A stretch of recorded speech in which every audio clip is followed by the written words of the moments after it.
it is respectfully submitted that under Section 118 of the Indian Evidence Act, 1872, every person is presumed to be competent to testify, unless the court is of the opinion that such person is unable to understand the questions put to them or give rational answers.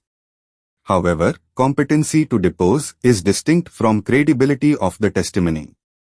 The issue of credibility is governed by Section 155 of the Evidence Act, which provides that the credit of a witness may be impeached. I. By evidence of prior inconsistent statements. 2. By showing that the witness has been bribed or has an interest in the outcome of the case, and 3. By proving the witness's prior bad character, especially if there is a prior conviction. These provisions allow the opposing party to challenge the reliability, impartiality, and character of a witness during cross-examination or at the stage of evidence, so as to assist the court in assessing the true weight of the witness's testimony.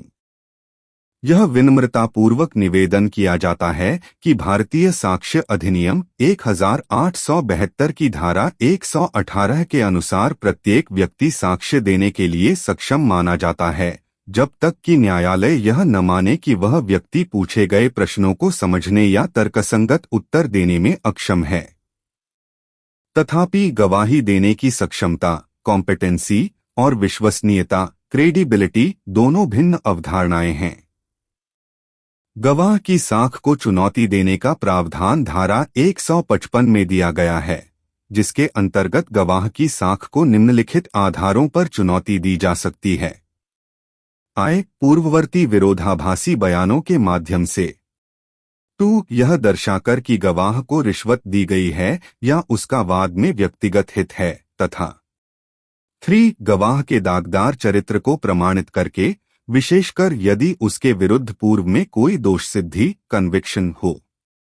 ये प्रावधान प्रतिपक्ष को यह अधिकार प्रदान करते हैं कि वह गवाह की निष्पक्षता, विश्वसनीयता और चरित्र को चुनौती दे सके, जिससे न्यायालय गवाही की वास्तविक प्रामाणिकता और मूल्य का सही आकलन कर सके।